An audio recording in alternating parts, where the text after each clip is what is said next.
Lorsqu'on a seulement 15 ou 20 ans et qu'on n'a jamais connu la guerre, il est parfois difficile de comprendre comment les hommes ont pu en arriver là.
Que nous le voulions ou non, ces événements font encore partie de notre histoire.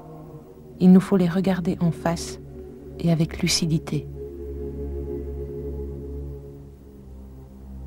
C'est pourquoi nous avons voulu en savoir un peu plus en rencontrant quelques témoins.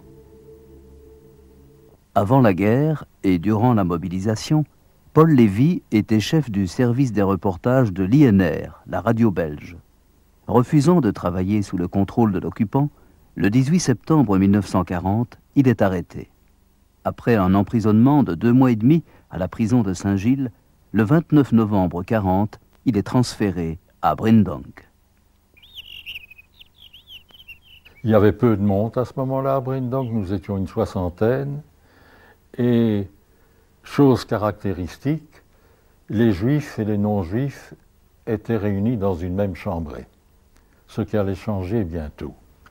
D'ailleurs, quand je suis arrivé à Brindonk, le lieutenant Prauss, qui dirigeait le camp en l'absence du major Schmidt, le lieutenant Prauss m'a dit « Ist der Levi Jude » ? Est-ce que vous êtes juif ? Ma réponse a été, à mon point de vue, sûrement pas. Au point de vue belge, ça n'existe pas. À votre point de vue, sûrement oui. Ce qui m'a valu un coup de poing dans la figure, un uniforme sur lequel on a mis une bande jaune, caractéristique des Juifs, et mon affectation à la chambrée juive, la seule qui existait à ce moment-là. En 1941, les nazis libèrent Paul Lévy sans explication, mais avec l'obligation formelle de se présenter à la Gestapo. Je me suis présenté à la Gestapo, on a mis un cachet sur ma carte d'identité. On m'a dit, on ne vous demandera pas de revenir ici régulièrement, mais vous connaissez beaucoup de monde, vous pourriez apprendre des choses qui nous intéressent, revenez nous voir. Inutile de dire que j'ai dit à ma femme, il est urgent de se préparer au départ, je ne veux pas obéir à leurs ordres. Après avoir mis les siens à l'abri, Paul Lévy rallie Gibraltar, où il parvient à s'embarquer pour l'Angleterre, destination Londres et la BBC, qui diffuse informations et messages d'espoir vers le continent occupé. Le 6 décembre 1943, pour la Saint-Nicolas de ma fille, ma première intervention à la BBC avait consisté à raconter justement ce que j'avais vu à Brindonk et à prendre congé des officiers SS qui commandaient Brindonk. J'ai commencé par dire, auditeur de Belgique, bonsoir, bonsoir Sturmbannführer Schmidt, bonsoir Untersturmführer Prauss, bonsoir, je suis là.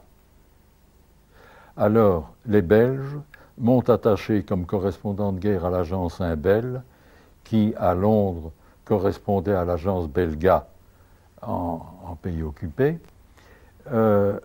l'agence Imbel et la presse belge en général, ainsi que pour la BBC, qui me demandait de temps à autre de leur envoyer des reportages.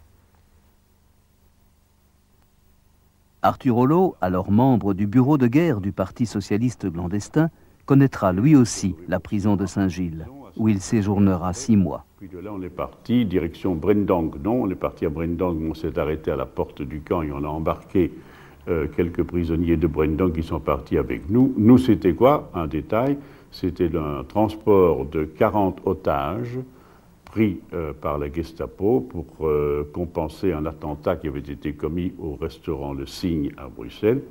Le piano avait sauté et quelques officiers allemands avaient été légèrement abîmés aussi. Donc on a pris 40 otages pour punir la ville. J'étais parmi ces 40 otages. Petit détail, on est parti 40, on est rentré 4. On est parti de Bruxelles, on est passé par Brendang, comme je vous le dis, mais sans s'y arrêter. On est arrivé finalement, après des arrêts en des prisons diverses en Allemagne, nous sommes arrivés à Mauthausen. J'ai passé 4 mois et demi à Mauthausen. Et heureusement, j'ai été transféré à Dachau en novembre 1942. Et je suis sorti de Dachau le 29 avril 1945, c'est-à-dire après 3 ans et demi de captivité. Qu'on ne s'y trompe guère, lorsqu'on quitte Brendang, c'est le plus souvent pour être déporté vers un camp de concentration, voire d'extermination. C'est le cas de René Rendorf. Après 8 mois de détention à Brendang, il est acheminé vers le centre de rassemblement des Juifs à Malines. Et je suis parti le 4 avril 1944 à Auschwitz par le train. L'horreur du train, où l'enfer commence, c'est le train. Et alors que, à cette sélection à Auschwitz, les 2 tiers du train, les vieux, les petits, les jeunes, les femmes enceintes, les invalides, les malfoutus, sont expédiés directement en camion vers la chambre à gaz et le four crématoire. Les bien portants, 200 hommes et 120 femmes, les listes existent, au ministère de la Santé publique, entrent au camp, reçoivent un numéro. Ceux qui vont au gaz ne reçoivent pas de numéro, c'est pas la peine, surtout qu'on n'en tient pas compte et qu'on les cache. Mais ceux qui vont travailler reçoivent un numéro pour être identifiables s'ils meurent, pour être repérables s'ils s'évadent. Et ceux qui n'étaient pas sélectionnés, vous aviez des contacts avec eux? Ceux qui n'étaient pas sélectionnés, je n'ai plus eu de contact avec eux parce qu'ils sont partis sur l'heure à la chambre à gaz et sur l'heure suivante au four crématoire. Et dès lors, c'est là que se passe la mort d'1 200 000 prisonniers à Auschwitz, dont 1 million de Juifs, dont 3 millions de Juifs ont été massacrés dans les fours crématoires des autres camps d'extermination. Ceux-là, qui étaient Treblinka, Majdanek et les autres en Pologne. Donc, le plus de contact possible, même avec mon père qui a été gazé, parce qu'ils partaient dans leur camion à la chambre à gaz et nous partions dans un bloc pour nous faire tatouer d'abord, pour recevoir les vêtements, si on peut appeler ça des vêtements, les hardes qu'on nous a donnés. Tout contact devenait impossible parce qu'ils partaient à la mort, tout de suite. Membre d'un réseau de renseignement et puis des partisans armés, Sarah Goldberg sera arrêtée le 4 juin 1943. Et c'est en wagon à bestiaux que le 31 juillet, elle est déportée avec son amie Lola au camp d'extermination d'Auschwitz-Birkenau. Nous sommes arrivés le 2 août 1943 à Auschwitz. Et là, brusquement, on s'est senti sur une autre planète. C'est vraiment inénarrable. Et je ne suis ni Elie Wiesel, ni d'autres grandes personnalités qui ont été au camp et qui le racontent beaucoup mieux que moi pour décrire cette autre planète, parce qu'elle est indescriptible. Des chiens, des gens qui hurlent les SS, des chiens qui veulent s'avancer vers nous, qui veulent mordre. Et de suite, on n'a pas le temps de dire au revoir à son fiancé ou à ses parents, ses amis. De suite, on nous sépare. Les jeunes filles forment un rang, les dames plus âgées montent sur les camions, les femmes enceintes également, les hommes, les jeunes forment les rangs, vont rentrer au camp, et les hommes âgés montent sur le camion. Nous étions 1553 personnes, et 1087 sont montés sur les camions. Donc à peu près 600 aidés, nous sommes rentrés au camp, et nous avons été tatoués. Parce que tous les autres n'ont jamais été tatoués, puisque 2 heures après, ils étaient déjà gazés. Et je vais parler comme on parlait dans le camp, ils sortaient par la cheminée.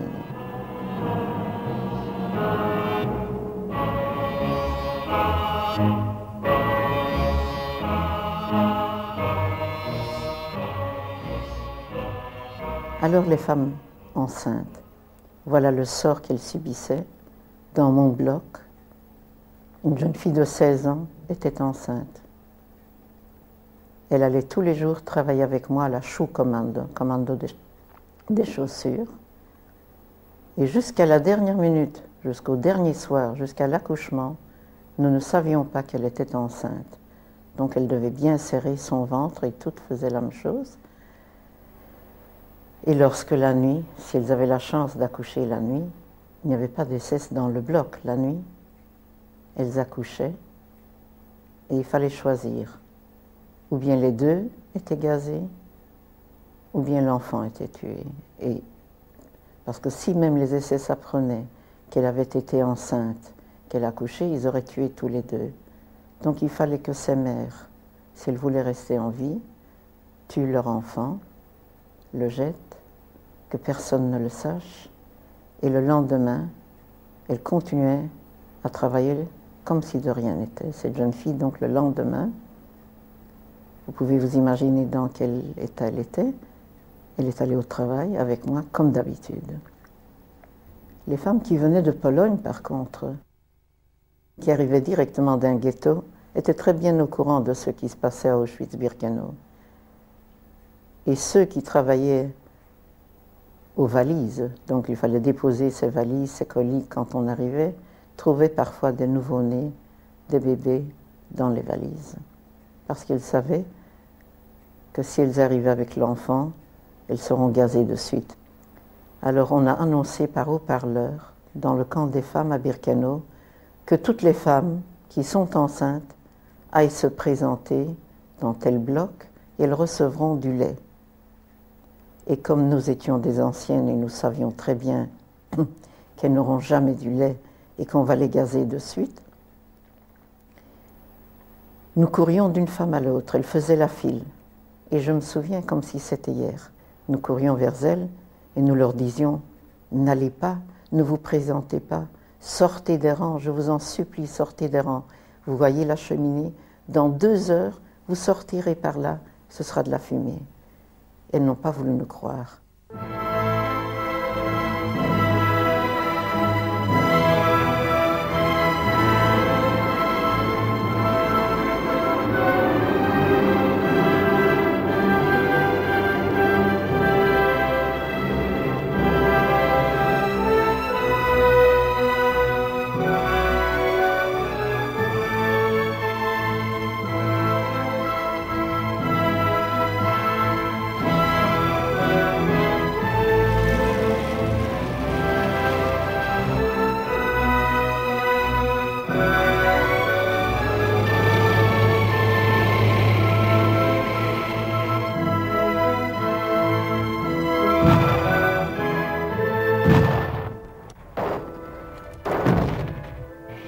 Juin 1944, avec le débarquement des Alliés, c'est l'espoir qui renaît.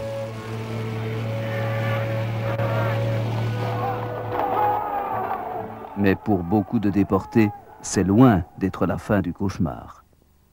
Prisonnier de guerre, le colonel René Baudouin passera lui aussi plusieurs mois à Brindong, avant de connaître, entre autres, le redoutable camp d'Esterwegen. Et c'est en 1945, à la célèbre Strafkompanie, la compagnie de discipline du camp de concentration de Dachau, qu'il achèvera sa captivité. On déchargeait le contenu des wagons. D'un côté, on jetait sur le ballast les gens qui étaient morts en cours de route, et de l'autre côté, on les jetait, les blessés et les mourants.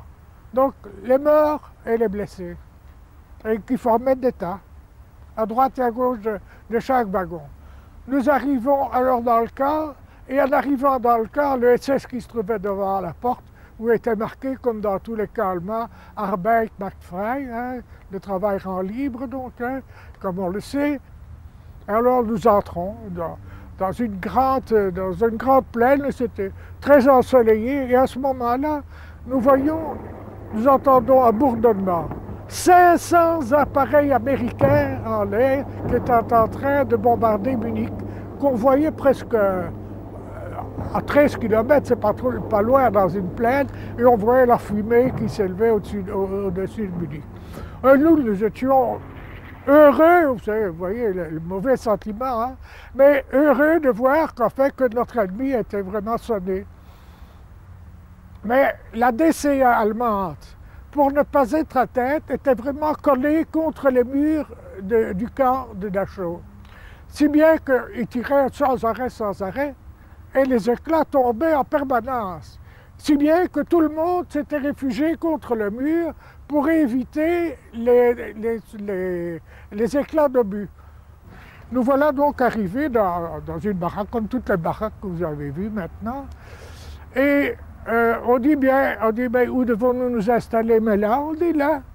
Mais je dis, mais c'est tout plein là. Ah non, non, c'est là que vous devez aller. Tous les lits étaient occupés. C'est là que vous devez aller, il n'y a rien à faire. Si bien que tout le contingent qui était avec moi a dû venir s'installer dans une baraque qui était déjà pleine, si bien que dans chaque lit, vous voyez ce que c'est d'un lit, vous l'avez vu tout à l'heure, il y avait 4 ou 5 prisonniers. Je suis resté pendant des semaines sans jamais pouvoir me mettre sur le dos. On était vraiment comme des sardines, là, ouais, dans la boîte, hein, exactement. Et le plus dur, une chose à laquelle on ne pense pas quand on n'y est pas passé, ce sont les jambes. Où mettre les jambes? Les jambes, vous les avez au bout du corps, naturellement, mais vous les mettez au milieu, mais non. Au milieu, ça fait trop de volume, si bien que ça fait un volume d'environ 50 cm de hauteur. À Birkenau, le camp des femmes d'Auschwitz, la promiscuité et les conditions d'existence sont encore plus pénibles. Mais dans les baraquements, la résistance s'organise. Notre groupe de partisans, et d'autres groupes aussi, mais je parle d'une autre, faisait partie de la résistance dans le camp d'Auschwitz même. Et c'est ainsi que des amis ont été pendus parce qu'elles volaient de la poudre dynamite dans une usine de munitions pour le passer à des hommes du Sonderkommando. Le Sonderkommando, c'est les hommes qui travaillaient dans les fours crématoires et qui, depuis longtemps, avaient un plan pour s'évader, détruire les fours crématoires. Et alors ces jeunes filles, quelques-unes, qui travaillaient dans la résistance, volaient petit à petit des toutes petites quantités de poudre qu'elles mettaient au bord de leur foulard, dans l'ourlet de leur robe, et puis elles le mettaient dans des petites bouteilles. Et puis ces petites bouteilles passaient à d'autres copines, et puis d'autres copines le passaient aux hommes, et c'est ainsi que se faisait la résistance. J'avais aussi mon travail de résistance dans le camp. Je travaillais aux chaussures, donc c'était des montagnes de chaussures. Je devais aller chercher une dizaine, comme tout le monde. Nous étions 200 femmes dans ce commando. Une dizaine de sacs de chaussures que nous remplissions, et nous devions séparer le cuir du caoutchouc.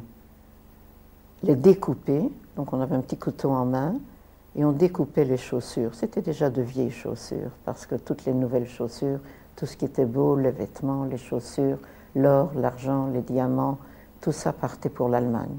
Et toute l'Allemagne était vêtue avec les vêtements que les Juifs avaient apportés dans tous les camps de concentration. On enlevait uniquement l'étiquette derrière le vêtement pour que les Allemands ne voient pas de quelle provenance, que ça vient de tous les pays d'Europe. Entre ces femmes vouées à la mort, règne une grande solidarité.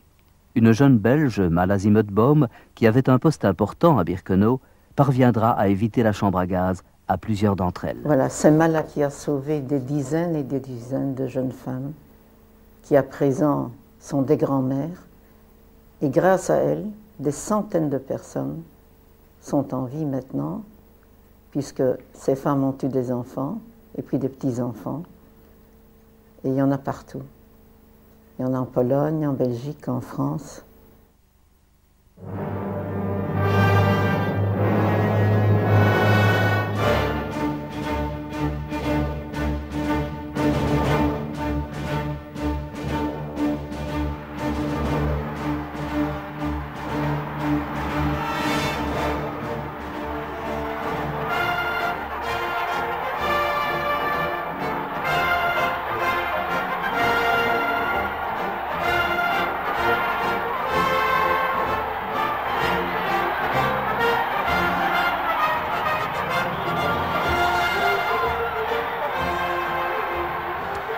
J'ai peu participé, moi, à toute cette fête de la libération parce que c'est pendant les 8 ou 9 mois qui ont attendu notre libération que les 3/4 de mes amis sont morts. Ils étaient restés en vie jusqu'à ce moment-là. Au moment de la libération, ils étaient encore en vie, mais ils sont morts pendant les 9 derniers mois. Si bien que pour moi, c'était un souvenir vraiment très triste. C'était qu'un demi-plaisir pour moi, la libération de la Belgique.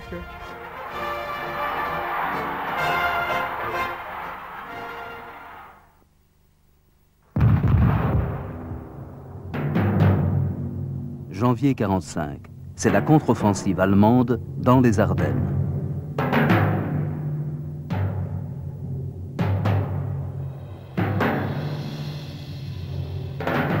Janvier 1945, finalement, après l'épouvantable offensive des Ardennes que les SS, là, nous ont communiqué en riant, et qui a causé la mort de nombreux Belges, je veux le dire parce que c'est important de deviner, de découvrir que l'offensive de Bastogne a tué à Auschwitz. C'est pourtant comme cela, découragé. Des amis ont baissé les bras et sont morts parce qu'on ne peut jamais baisser les bras.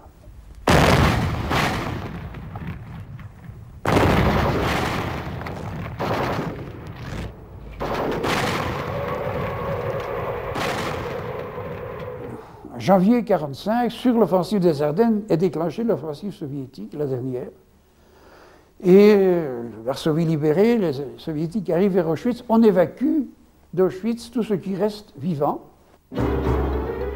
Parmi ces vivants, René Rendorf, qui travaillait alors dans une usine d'armement. Je pars en train parce que toute l'usine de guerre dans laquelle je travaillais, les SS, les contre-maîtres allemands, les prisonniers soviétiques, les travailleurs français obligatoires, les prisonniers politiques, les juifs, toute l'usine dans le train. Un train désagréable, un train très dur, mais un train qui valait mieux que les marches de la mort dans la neige, le froid et le gel que tant de mes camarades ont fait, dont quelques-uns sont revenus vivants. Et enfin, j'achève à Mauthausen. J'achève à Mauthausen, où j'arrive le 27 janvier 1945. J'ai passé 300 jours à Auschwitz et j'ai passé 100 jours à Mauthausen à peu près. J'ai été libéré le 5 mai 1945, c'est encore plus tard, 3 jours avant la fin de la guerre. Les derniers mois, les dernières semaines ont été épouvantables parce que c'était la fin, c'était la débâcle de l'ennemi. Et dans cette débâcle, il n'y avait plus de place pour une chance de survie et de nourriture honnête, aussi faible soit-elle pour les prisonniers. On a vécu à Mauthausen 5 semaines sans pain, ce qui est beaucoup. Dans l'état où nous étions, on avait 2 fois 3/4 de litre d'eau chaude baptisée soupe, mais l'eau chaude, ça aide, c'est bien connu. Je suis donc arrivé avec 39 kilos le 5 mai 1945 à la Libération, sur mon grabat. Voilà donc Mauthausen, ma libération. Le 5 mai 1945, après 100 jours de Mauthausen. Mais les prisonniers d'Auschwitz ne seront pas tous évacués par le rail. Sarah Goldberg et ses amis connaîtront quant à elles les terribles marches de la mort. Il faisait très très froid.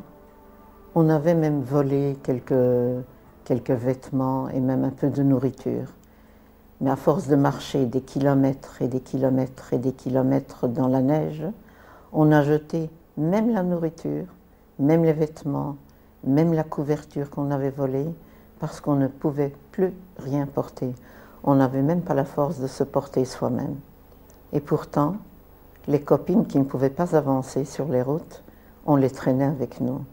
Nous avons ici à Bruxelles une copine, Becky, elle est toujours en vie, heureusement, qu'on a traînée pendant des dizaines de kilomètres parce qu'elle avait mal aux genoux et elle ne pouvait plus marcher. Et on voulait s'endormir dans cette neige. Mais alors, si on ne se relevait plus, les Allemands tuaient tous ceux qui ne se relevaient pas. Alors il fallait encore que ce soit les copines qui nous encouragent, qui nous relèvent et qui nous fassent marcher. Et chacune à son tour avait ce coup de froid, je ne sais pas comment ça s'appelle exactement, qu'on s'assied dans la neige et on ne veut plus se relever, on se couche. Et c'est grâce aux copines et grâce à la solidarité que nous sommes rentrés, parce que même ces marches de la mort étaient terribles. Je ne sais pas combien de kilomètres, on a marché des jours et des jours, Et ensuite, on nous a fait rentrer dans des trains ouverts où il y avait eu du charbon. Donc on était toutes noires et c'est juste à ce moment-là qu'un des abcès que j'avais dans le dos qui a éclaté, une de mes copines qui m'a soignée. Et puis donc on a roulé un petit peu plus loin, on arrive à Ravensbrück. Là, on a voulu nous gazer. On était dans le Jugendlager. C'est un endroit où on rassemblait les femmes pour les conduire vers les chambres à gaz, qui était un peu plus éloigné de Ravensbrück.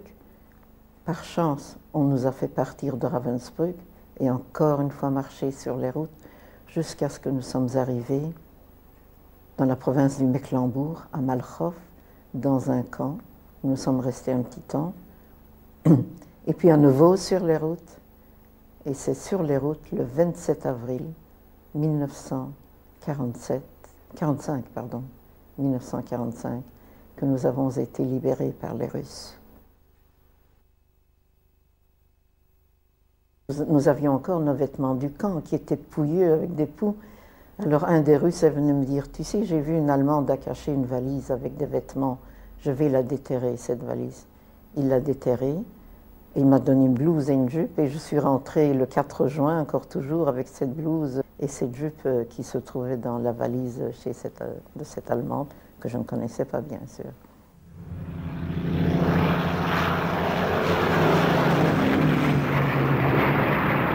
Par air et par terre, les forces alliées progressent sur le territoire du Reich.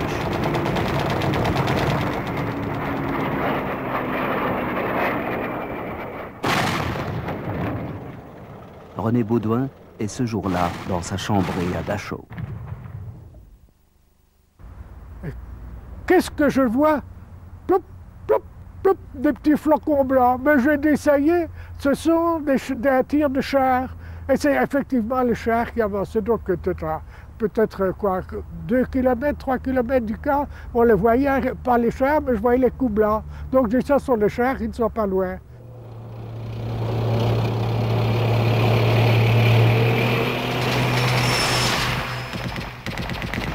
Et alors, à un certain moment, on a entendu des armes automatiques, hein, des fusils mitrailleurs, mitrailleuses, etc. Et alors, on sort, on n'en croit pas ses yeux, le camp, 2 heures après l'arrivée des Américains, était couvert de drapeaux. Le comité international créé à Dachau par les prisonniers prend le pouvoir du camp dès sa libération. Arthur Olo en est un des responsables. Attention, je voudrais bien dire quelque chose. La libération, ce n'est pas seulement le jour, le 29 avril 1945, et l'explosion de joie que ça représentait, c'est autre chose que ça. Il faut tout de même situer, ce n'est pas une fête, ce n'est pas une grande rigolade. La libération d'un camp, c'est au contraire la fin finale d'une horreur qui a été d'autant plus horrible que les journées précédant la libération ont été bourrés de faits atroces. Nous avons reçu, d'abord nous étions à Dachau à ce moment-là, 32 000 hommes, pour un camp construit normalement pour un maximum de 8 000 personnes, c'est vous dire l'entassement que ça pouvait représenter sur le plan du confort et de la santé des gens. Nous avions une épidémie de typhus exanthématique qui avait déjà fait 4 000 morts à ce moment-là, et ils ont continué à mourir après la libération aussi, bien sûr. Nous étions dans une situation de nourriture absolument désespérée. Les SS ont quitté le camp, nos SS ont quitté le camp dans la nuit du 28 au 29 avril. Ils ont été remplacés par des SS pris sur le terrain de combat. Et nous avons été libérés le 29 avril après-midi par la 42e division de la première armée américaine. Mais avant cela, bien entendu, il y avait l'horreur du camp avec ces massacres, avec les gens complètement affamés, mourant de maladies, mourant de typhus, mourant de faim, mourant de mauvais traitements qu'ils avaient subis partout. Il y avait des gens qui étaient repliés sur Dachau depuis d'autres camps, c'est ce qui faisait l'entassement dont je vous parle. Par exemple, quand les Américains sont arrivés, ils ont trouvé les restes d'un convoi venu de Buchenwald, que moi j'avais entièrement déblayé d'ailleurs l'avant-veille. Inutile de dire que c'était un beau spectacle. Il y avait dans ce train, il y avait eu 3000 personnes entassées dans ce train. Il en est resté quelque chose comme 600 ou 500 ou 600 vivantes. Les autres étaient des cadavres entassés dans les wagons. Et tout ça, c'était pas très joli, pas très jojo à voir quand les soldats américains sont arrivés. Ils ont été malades, ils ont vomi la plupart leurs tripes par-dessus leurs boyaux. C'est ça la vérité de la libération d'Aco. Après ça, bien sûr, le lendemain, le 1er mai, nous avons fêté le 1er mai, nous avions eu une tribune, il y a eu des discours, il y avait tous les drapeaux de la terre qu'on avait confectionnés, je ne sais pas comment, mais c'était ça, le sursaut de vie, c'était la joie de retour à l'espérance, de retour à l'existence. En tant que correspondant de guerre, Paul Lévy accompagne donc les soldats américains lors de la libération du camp de Dachau. Paul Lévy était un camarade de travail. Nous étions ensemble à la rédaction du journal parlé de l'INR à l'époque, l'ancienne RTB. Et Paul avait été arrêté, il avait été interné à Brindong, il a été libéré de Brindong par la volonté des SS. L'histoire est drôle, parce que comme la presse belge avait annoncé la mort de Lévy, la presse anglaise avait annoncé la mort de Paul Lévy, les SS ont voulu démontrer qu'on lançait toujours des canards et des informations fausses, ils ont libéré Lévy. Et le jour même de la libération, dans l'armée américaine, dans le bataillon de l'armée américaine qui nous a libérés, se trouvait qui? Paul Lévy, correspondant de guerre, qui accompagnait l'armée américaine dans ce déploiement, dans cette marche à travers l'Allemagne vers la conquête et la libération finale. Alors c'est évidemment une rencontre assez vigoureuse, assez émouvante, à travers la grille du camp. Pourquoi la grille? En détail, je reviendrai à Lévy après. Dès que les soldats américains ont voulu entrer, nous avons refermé les grilles du camp, leur interdisant d'entrer dans le camp, parce que nous ne voulions pas qu'ils aient combattu pour nous libérer et qu'ils viennent crever avec nous et prendre le typhus chez nous. Donc nous avons refermé les grilles du camp et nous avons pris le pouvoir à l'intérieur. Je me suis immédiatement précipité à l'intérieur du camp SS. J'ai vu quelques SS qui arrivaient en rigolant. Je me suis payé le luxe de leur dire « Laufen !» courez. Je les ai chassés à l'extérieur dans les bras des Américains qui étaient là. Et je me suis précipité vers la grille du camp. Les prisonniers qui étaient arrivés à atteindre la grille essayaient de m'atteindre, d'embrasser mon uniforme, de me serrer les mains. Et j'ai dit en allemand, car c'était la seule langue courante dans les camps, « Gibt's ein Belgier hier ?» Est-ce qu'il y a un Belge ici? On a été me chercher alors Guillaume Walravens, Georges Walravens. Je lui ai dit, est-ce qu'Olo est là? Il m'a dit oui. Je dis, va le chercher et va lui dire que Paul Lévy est arrivé. Paul Lévy se trouvait de l'autre côté de la grille et moi de ce côté-ci. Et on hurlait de joie et d'émotion en se revoyant, bien entendu. Lui criait, mon Dieu, mon Dieu. Je dis, moi, merde, merde, merde. Enfin bon, chacun s'exprimait à sa manière, mais c'était la même émotion. Olo est arrivé, nous nous sommes embrassés à travers la grille, et tandis que je remerciais le bon Dieu de le retrouver vivant, lui disait « Nom de Dieu, nom de Dieu, nom de Dieu ». Et on s'embrassait. Voilà comment j'ai retrouvé Arthur Olo, qui était commandant en second du groupe de prisonniers du camp et qui avait le sens très aigu de son devoir. Car quand la grille a été finalement ouverte, je lui ai dit « Je vais te ramener tout de suite à ta femme et ta fille qui sont à Bruxelles et se portent bien. » Il m'a répondu « Non, j'ai la charge du camp, je veux soigner les prisonniers libérés et je veux leur fournir de la nourriture, la situation est trop difficile ici. » J'ai été reconnu par l'abbé Froidure, qui m'a dit « Vous êtes Paul Lévy, n'est-ce pas? Venez, il y a quelque chose que je dois vous montrer. » À Dachau, chose exceptionnelle pour un camp nazi, il y avait un baraquement pour les prêtres. Et ces prêtres, à ce moment-là, célébraient une action de grâce, une messe d'action de grâce pour la libération. C'était un dimanche, je n'avais pas pu aller à l'église de toute la journée, je me suis joint à eux et j'ai communié avec eux. Après quoi, ils m'ont fait monter sur une table et ils ont commencé à m'interroger. Quelles sont les troupes alliées qui nous ont libérés? Est-ce qu'il y a des Français? Est-ce qu'il y a des Belges? Et ils ont chanté le Christus Vincit comme un chant de victoire, tout heureux de se retrouver en liberté, bien que leurs épreuves n'étaient pas terminées. Voilà comment j'ai retrouvé Arthur Olo et ses compagnons.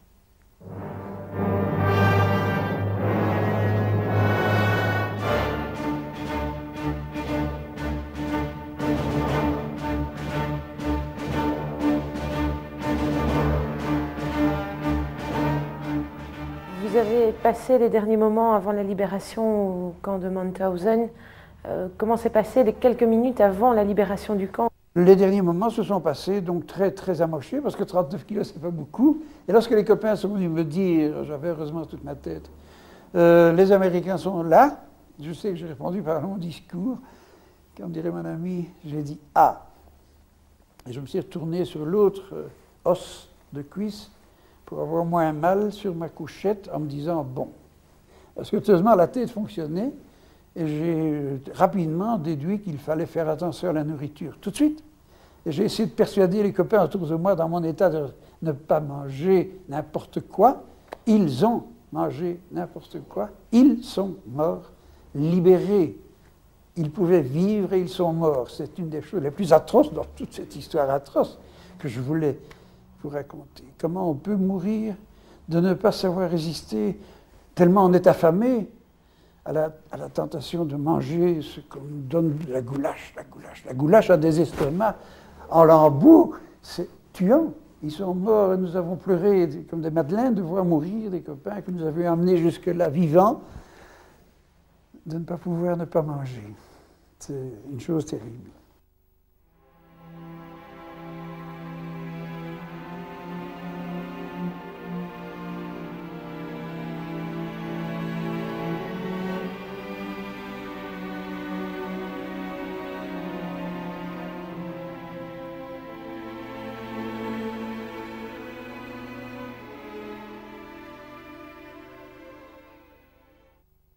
Le jour où je suis arrivé à Breendonk, le Sturmbannführer Schmidt, qu'on appelait le Major, alors que Major est un terme militaire et qu'il était SS, donc pas un vrai militaire, le Sturmbannführer Schmidt s'est occupé de moi. Il a chargé ma brouette, spécialement, avec un petit supplément encore, et il m'a donné 3 coups de pied dans le derrière. À chacun des coups de pied, j'ai fait un vœu.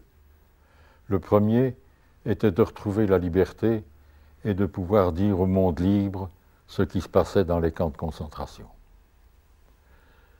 Le deuxième était de participer à la libération d'un camp et, si possible, d'être le premier uniforme allié à y entrer.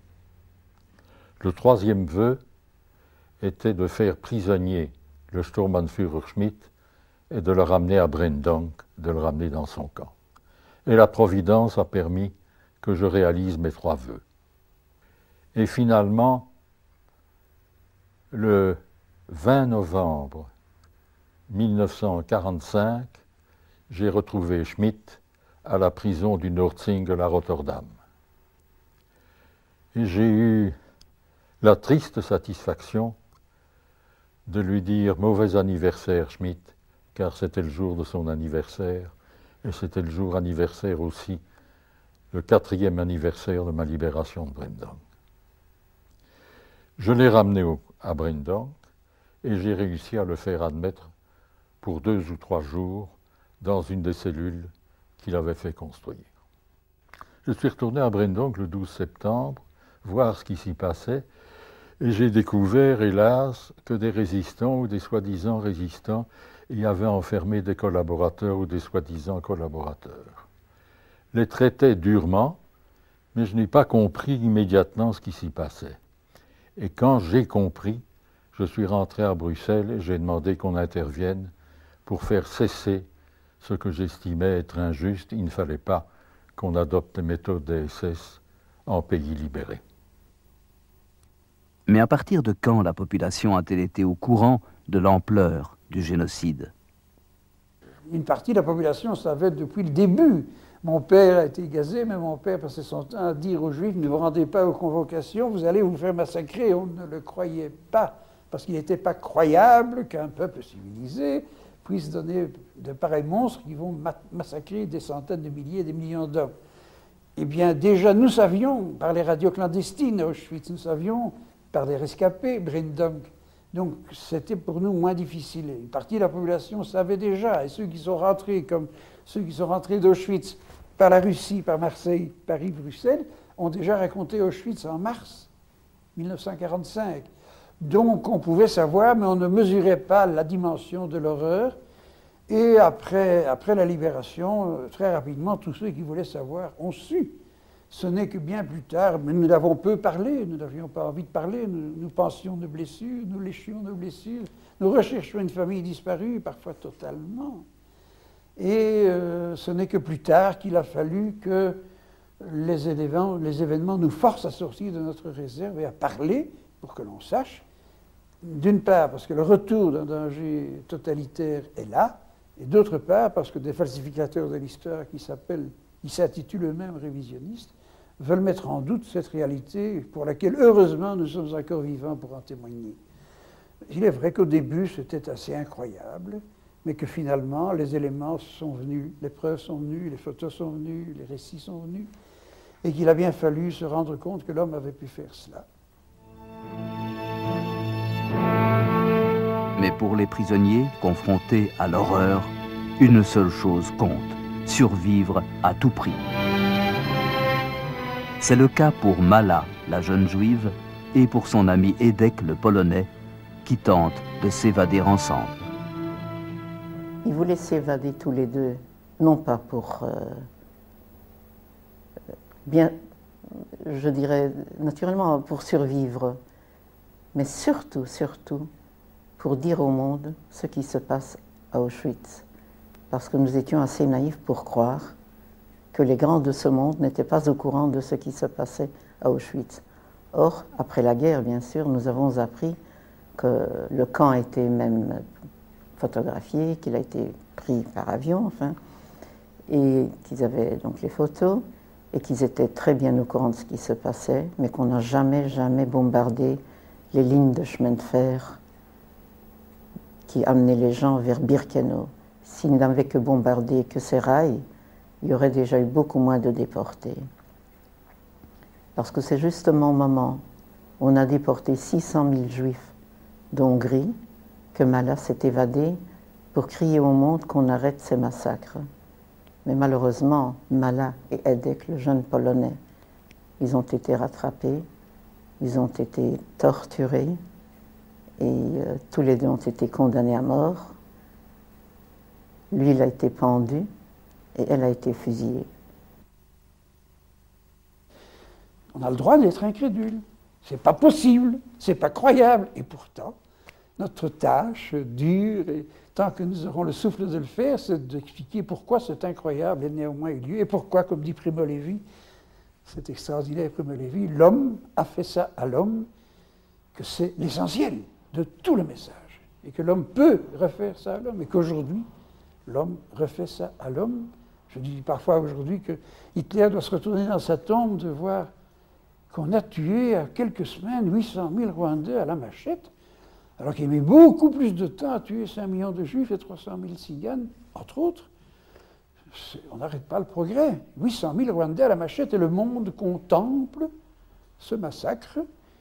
Et puis quand il y a le choléra, alors on envoie les médecins sans frontières, le choléra, ça c'est grave, mais 800 000 morts, on n'a toujours pas tiré les leçons de cela, et les 4 millions de personnes déplacées de Yougoslavie. Alors, notre message aujourd'hui, c'est de dire attention, ça vous pend au nez.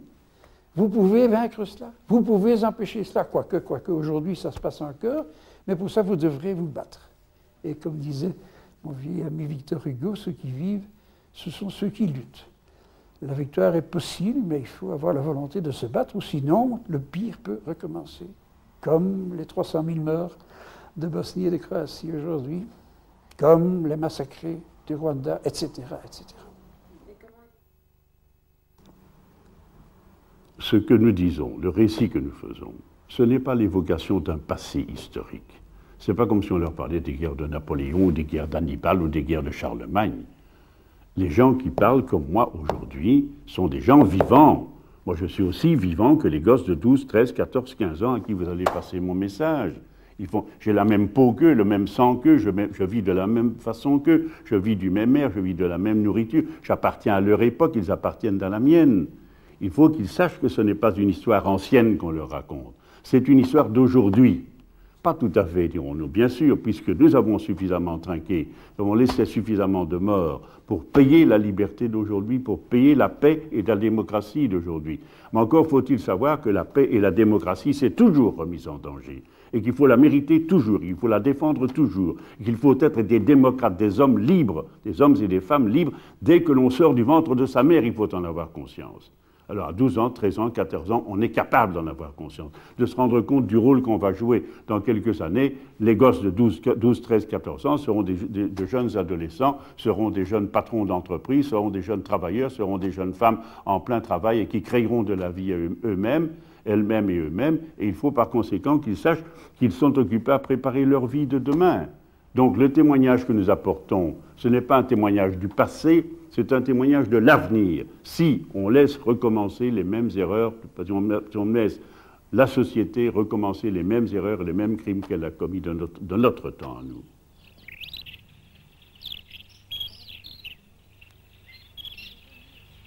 À la suite des témoins directs, nous aurons nous aussi à transmettre le souvenir de ce que nous avons vu et entendu, afin que personne n'oublie jamais. J'ai toujours devant mes yeux, 50 ans après, l'image de mon père, de ma belle-mère et de ce grand-père qui avait 80 ans, tout nu, avec les enfants et les femmes, et les SS avec des bâtons en main, parce que j'ai appris après comment ça se passait, et qui les pousse vers les chambres à gaz. Et cette vue, je ne peux pas l'oublier.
Il est vrai, il reste ces documents qui paraissent surgir d'un autre monde. Mais aujourd'hui, les images suffisent-elles encore à nous émouvoir vraiment, alors que sur nos petits écrans, l'actualité semble si souvent rejoindre le passé, comme par un raccourci du temps et de l'espace. Ne risquons-nous pas de les banaliser en ne portant plus sur elles qu'un regard extérieur ?